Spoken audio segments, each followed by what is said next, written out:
las medidas importantes y los ajustes importantes tomados y anunciados hoy tras el Consejo de Ministros. Ministro Ricardo Cuenca, buenas noches, gracias por estar con nosotros. Cuéntenos, por favor, cuál ha sido la lógica para tomar estas decisiones importantes, entre ellas, por supuesto, el uso del vehículo los domingos, el toque de queda hacia la medianoche y, por supuesto, estas vacunatones que además los cuarentones recibimos con mucha expectativa. Buenas noches.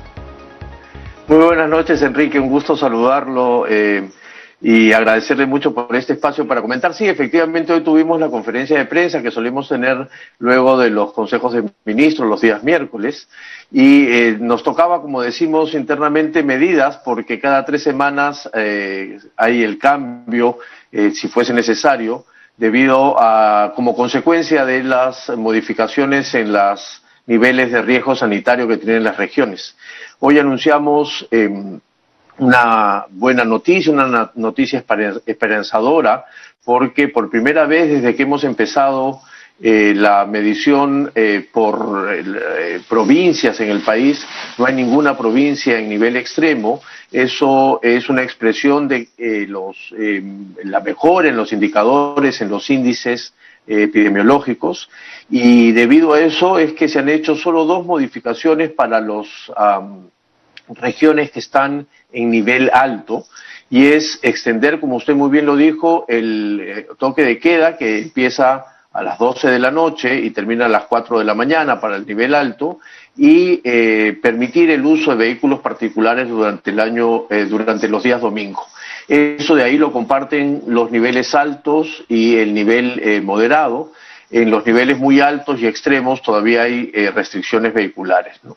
Entonces, esto forma parte del ordenamiento que estamos dejando para el próximo gobierno con la metodología, con la estandarización de estas medidas para que, si lo consideran así, puedan ser tomados en cuenta, ¿no? Perfecto. Bueno, y está por supuesto lo de las vacunatones que, bueno, todo indica que van a avanzar realmente rápido. Yo sé que exactamente no es su sector, pero otra vez recurro a su calidad de vocero. ¿Qué cosa podemos explicar? ¿Qué cosa podemos esperar? Porque recién nos estamos enterando de esta metodología que vamos a tener 36 horas seguidas de vacunación, porque claro, va bajando el grupo etario, va creciendo la cantidad de gente, pero hasta ahora parece que la curva de aprendizaje avanza muy bien.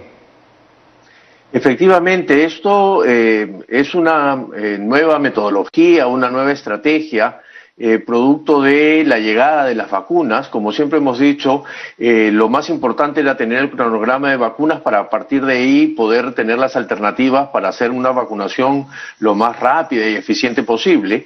Eso está sucediendo ahora. Tenemos 3 sesiones de vacunatones, empieza el 10 y el 11, el primero, para personas que arriba de los 50 años no lograron aplicarse la primera dosis o la segunda dosis por cualquier razón, avanzar con las personas de 47 a 49. Hay 21 centros de vacunación solo en Lima, y durante 36 horas vamos a poder asistir a los centros de vacunación. Importante decir que, como las normas también lo dicen, si se trata de asistir a un centro de vacunación, se puede salir luego del horario de toque de queda para poder hacerlo, porque las 36 horas son ininterrumpidas.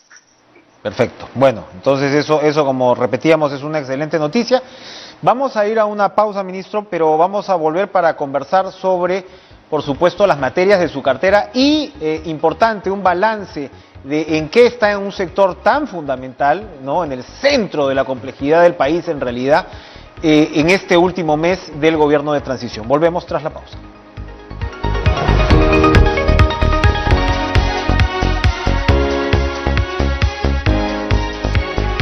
Continuamos con el ministro de Educación, Ricardo Cuenca, porque ayer además se inició la vacunación de docentes rurales en 16 departamentos y, por supuesto, ministro, esta vacunación es crucial. Varios especialistas, voces autorizadas, hemos podido conversar con algunas de ellas en los últimos días, consideran que la vacunación de los docentes además debe ser lo más rápida posible, por supuesto pasando a el ámbito rural para acelerar de manera más ejecutiva posible un regreso a clases, así sea híbrido. ¿Cómo va ese proceso? ¿Cuándo usted calcula que la mayoría de docentes podrían ya estar inmunizados? Efectivamente, Enrique, una de las dos compromisos que tuvimos al asumir la gestión el 18 de noviembre del año pasado fue tener un retorno a clases seguro y gradual, y eso es lo que hicimos. Trabajamos intensamente durante los meses de diciembre, enero y febrero, para el 9 de marzo tener un plan de retorno a clases, que por supuesto es público, que incluía una serie de etapas que hemos ido respetando de manera escrupulosa, y por lo tanto nos ha permitido tener un conjunto de escuelas abiertas en el momento. Esta apertura, como en la mayoría de los países, no estuvo condicionada a la vacunación de los maestros. Sin embargo, es una condición fundamental para poder acelerar el proceso de reapertura a nivel de clases semipresenciales, y en esta idea de educación híbrida que después podemos conversar. Pero para ser exactos con los números, efectivamente, como también lo anunciamos, luego de acabado el grupo de 60 años a más, que fue la prioridad del proceso de vacunación, empezamos a vacunar ayer a los docentes en el Día del Maestro, alrededor de 200.000 docentes de zonas rurales. Ayer, que empezó en 18 regiones, tuvimos ya 22.000 docentes vacunados. Se han aumentado hoy 2 regiones más, y en los próximos días se completarán todas las regiones, con lo cual esperamos cumplir antes de los plazos que teníamos previstos, y vamos a este ritmo de vacunación, el poder sumar a más docentes de los alrededor 60.000 que ya estamos estimando que han sido vacunados, porque les correspondía por los grupos de edad, ¿no es cierto? Por lo tanto, estamos haciendo un grupo importante de maestros que empiezan el proceso de vacunación y que va a contribuir a esta apertura, que además, si me permite usted, Enrique, ya tenemos 25.000 escuelas habilitadas, 2.500 ya están trabajando en las zonas rurales, y si los niveles de contagio siguen bajando, si la tercera ola no nos llega tan rápido, va a ser bastante probable que el próximo semestre tengamos muchas más escuelas abiertas, porque se juntan estos dos elementos. Vacunaciones de maestros que avanzan más rápido y condiciones epidemiológicas que lo permiten, que es el factor fundamental por el cual determinamos la apertura o no de las aulas, ¿no? ¿Cómo observa usted entonces ese retorno híbrido a clases?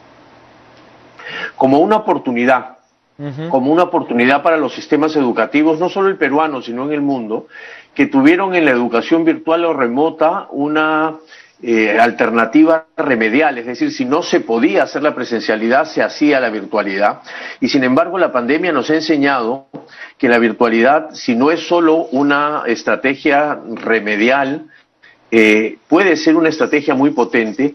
De hecho, lo es tanto para nosotros que en el borrador del presupuesto del sector educación, que dejaremos al próximo gobierno para su revisión, modificación y posterior aprobación en el Congreso, estamos incluyendo una unidad particular de educación híbrida que incluye no solo dotación de tablets o conectividad, sino pensar la educación de una manera distinta también en lo remoto, como lo hacen en algunos países como en Chile, en Uruguay, solo para citar algunos países vecinos. Entonces, hay una oportunidad, porque lo que no puede pasarnos, Enrique, es que volvamos a clases como si nada hubiese pasado en el sistema educativo. Ha sido un año y medio muy duro, está siendo un año y medio muy duro, y por lo tanto lo que tenemos es que aprender sobre ello y a partir de ahí ser un mejor sistema educativo. Una pregunta que le estaba haciendo a algunos especialistas, y de hecho pude conversar hace un par de días con el exministro Jaime Saavedra, que me comentaba que de las pocas ciudades o de las pocas, digamos, comunidades que han podido medir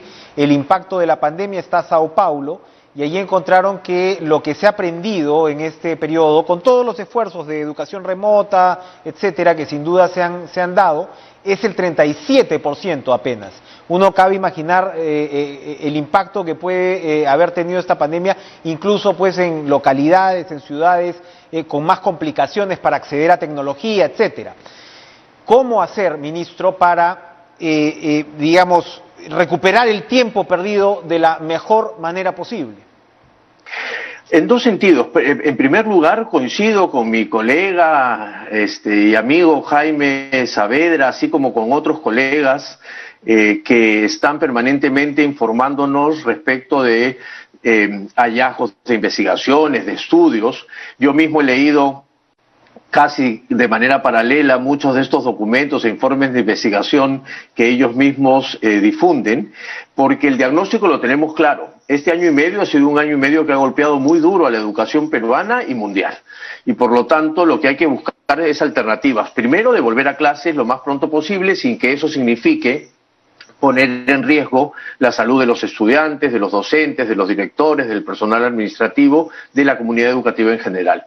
Pero en segundo es buscar alternativas para ver cómo, más que recuperar el tiempo perdido, porque pareciera ser que no se hizo nada en el año y medio y eso tampoco creo que es exacto, es ver cómo tratamos de compensar algunos de estos problemas en algunas de las competencias. Nosotros diseñamos este año, por eso, le decimos promoción guiada, porque durante enero y febrero los docentes tuvieron que trabajar con los estudiantes que habían interrumpido sus estudios, que no habían podido aprobar algunas pruebas durante diciembre o noviembre del año 2020, para que puedan recuperarse durante 2 meses. Luego, entre el 15 de marzo, y el 15 de abril, habían los docentes que preparar evaluaciones diagnósticas, tanto de aprendizajes como socioemocionales, para darse cuenta si efectivamente habían podido recuperar los aprendizajes. Aquellos que no lo hacían tenían hasta el 30 de junio plazo para poder tener una nueva evaluación y ver si seguían el camino o si necesitaban un refuerzo más. Porque lo que hay que tener claro es que como ha sido tan atípico, Enrique, claro, hay que buscar también soluciones muy particulares para una situación tan excepcional como la que vivimos. Entonces, esa ruta está marcada. Por supuesto, hay que ir incrementando más alternativas. En algunos países empiezan a diseñar dobles horarios para tratar de recuperar, pero lo más importante es saber que hay una base y sobre esa base hay que caminar para poder tratar de compensar de alguna manera esta excepcionalidad tan dura que ha tocado vivir a los sistemas educativos. Una de las, digamos, de las consecuencias efectivamente beneficiosas, ¿no?, inesperadas, es la precipitación de la digitalización, ¿no?, en muchos ámbitos y por supuesto las herramientas, ¿no?, para lo que se refiere a la educación. Y también la expansión de la educación remota. Entonces uno se pregunta si experimentos como el de Aprendo en Casa, ¿no?, que han sido muy comentados y demás, van a tener algún tipo de continuidad o deberían tener algún tipo de continuidad y cómo se insertan en este mecanismo híbrido que seguramente vamos a tener de aquí en adelante. En nuestra idea, por supuesto, debería continuar como una alternativa absolutamente integrada al sistema educativo. Insisto en lo que le mencionaba al principio. Si concebimos Aprendo en Casa o cualquier otra estrategia de educación remota o virtual como una alternativa frente a lo que no se puede hacer, probablemente vamos a perder la oportunidad de fortalecer el sistema educativo. Sin embargo, si la incorporamos como parte de esta nueva educación que hay que construir e imaginarnos, creo que es muy importante que continúe, que se fortalezca y que sea una alternativa más que acompañe la presencialidad tan esperada que ojalá llegue pronto, ¿no? Porque de lo contrario, insisto yo que vivir este año y medio tan duro que hemos vivido, tenemos que sacar algún tipo de aprendizaje, ¿no? Y una de las maneras para poder compensar de alguna manera la pena es tratar de imaginarse un futuro mejor del que tenemos, y la educación híbrida, estudiada y pensada de una manera mucho más integrada al sistema educativo, a la idea de lo que es enseñar, de lo que es aprender, de lo que los estudiantes, los padres, los profesores esperan de ello, resulta fundamental, ¿no? Claro que sí. Me gustaría que nos comente, ya haciendo el balance de en dónde estamos en el sistema educativo, porque además no tengo que mencionar las circunstancias políticas y lo que esto significa.